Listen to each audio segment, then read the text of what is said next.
birth to everything you're allowed to eat and have. They want to control all of society. This is a religion of chicken-necked pervert control freaks. But they're always perverts, they're always control freaks, and all they talk about is killing people. But Bernard Shaw personally, when he was growing up, identified with Mephistopheles from Faust, which is the devil character.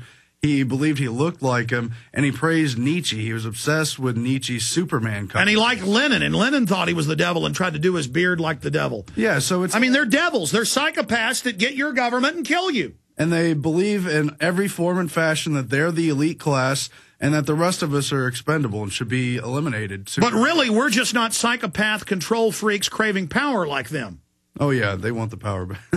I mean, these people are terrible. But see, that's the point I made in an earlier hour, is that if you look at the Aztecs, if you look at the Mayans, if you look at the Germanic and Druidic tribes of Europe, if you look at the Romans, if you look at the Greeks, that's not popularly taught, but many Greek tribes had human sacrifice.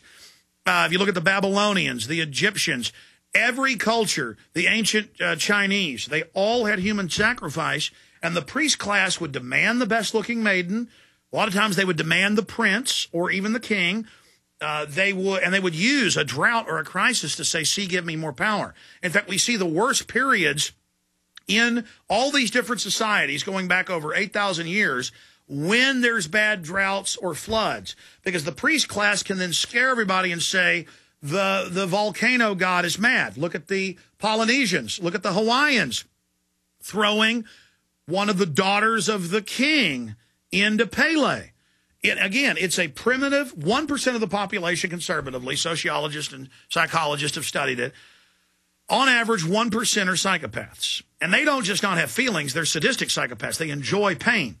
And through thousands of years, they are always going to end up getting in control. You may have some good governments, but they're rare. And once they get into control, they go hog wild mad.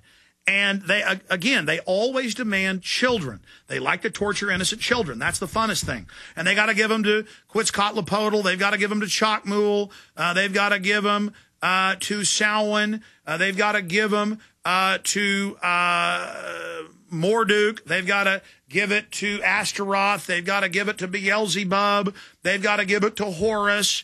They've got to give it to Moloch. They've got to give, and again, I want to explain this. The reason these different, and the globalists divide and conquer, the reason they obsess in divide and conquer on always having a myth of only the Catholics are evil, or only the Jews are evil, and all evil flows, or only white man is evil, or only black men are evil. They've got the mark of Cain on them, and so they deserve to be slaves. 500 years ago with the start of the transatlantic slave trade into the Americas. It's always an excuse to dehumanize a group.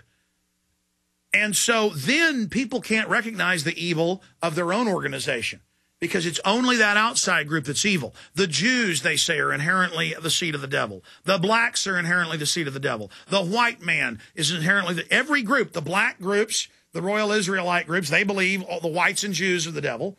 And then the other groups believe the blacks are the devil. And of course, you've got psychopaths that are Jewish groups, that are feeding on their own people, getting them to go under their control through the outside threat. We have the Zionist documents where they like their people to get persecuted. They have to. They finance groups to do it, to bomb Jewish. This is declassified by the British and the Jews in Israel, that they would bomb the ancient Jewish communities in Iran, and the ancient communities in Syria, and the ancient communities in Spain, and the ancient communities in Iraq to make them go to Israel. They would pay Hitler to not let the Jews leave anywhere but to Israel, and then to pay the Zionist money to get out. There have been major university publications written by Jews about that. That's a microcosm. The obsession on Jews is that by only saying Jews or one other group, but that's a good example, are evil, then you can't recognize the inherent psychopaths in your own group. It allows the elites to divide and conquer, but it also allows the psycho groups over the Catholics, over the Jews, over the Protestants, over the military. It's all cults, brainwashing, marching, sleep deprivation, shaved heads, identity, flags, colors, groups, gangs, cults. Everything is ancient mind control. And that's why they order you must body scan as an act of supplication, of submission. You must take your shoes off. You must answer questions. It's all about submission. And so again, you have psychopaths of all these major groups Instead of just saying, oh, the leadership of Germany or the leadership of China or the leadership of Israel or the leadership of Iran is evil. No, that group becomes evil. Then we never recognize the truth. It is a 1% psychopath guild that have developed systems of con artistry and manipulation to build a planet where they can carry out their operations. Aaron Dykes. I agree, too. I think the riddle of the racism is that the only group they really respect is their own aristocracy, but really only the ones who are willing to take control and, you know, quote, do what must be done for, quote, the Constitution. Do what must be done, Lord Vader. Kill the younglings. You must kill the innocents to prove you're a psycho. And the priest class always demands children and women be killed as an act of total submission. Yeah, and they want to eliminate the race so the Superman race can rise, but really they all have fatal flaws and they're evil, wicked people, and that's not all of these elitists who don't end up getting killed or executed die. I don't even want to say how they all end up. Eating their own excrement, crazy, thinking they're God.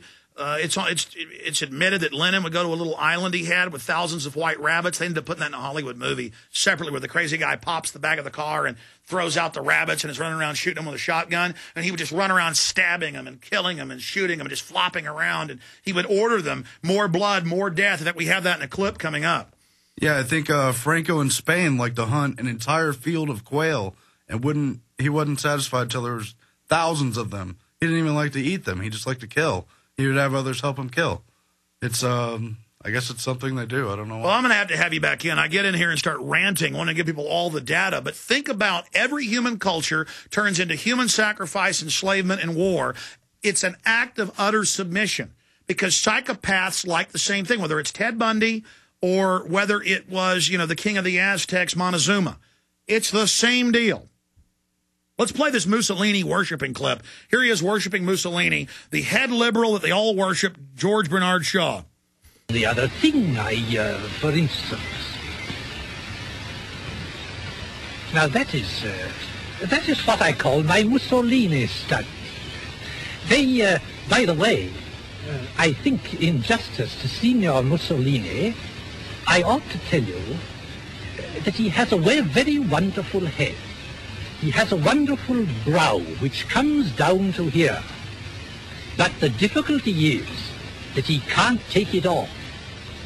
Now, if you watch me, I can put on that imposing look that terrifies you, the Mussolini look. Then he howls Hitler. Then he does the fascist salute. I can take it off. Now, Signor Mussolini cannot take it off. He is condemned, although he is a most amiable man, he is condemned to go through life with that terrible and imposing expression. He's amiable, which really he's good. Does a great deal of injustice to his kindly nature.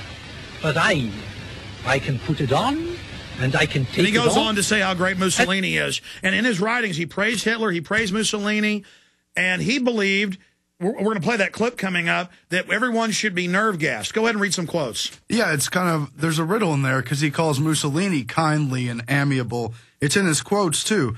If under socialism, you would not be allowed to be poor. You would be forcibly fed, clothed, lodged, taught, and employed, whether you like it or not. And if it were discovered that you had not the character and industry enough to be worth all this trouble, you might be possibly executed in a kindly manner. And see, once you're in a socialist system, we've got to kill people because they're not pulling their weight.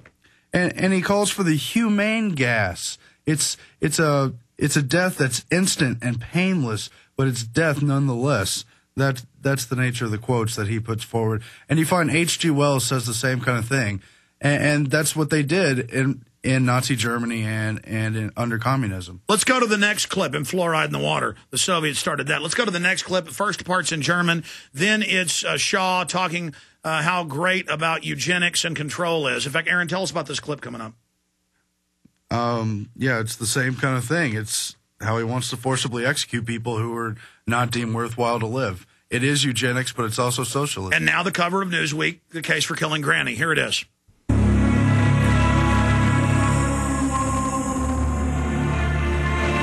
Why killing is essential.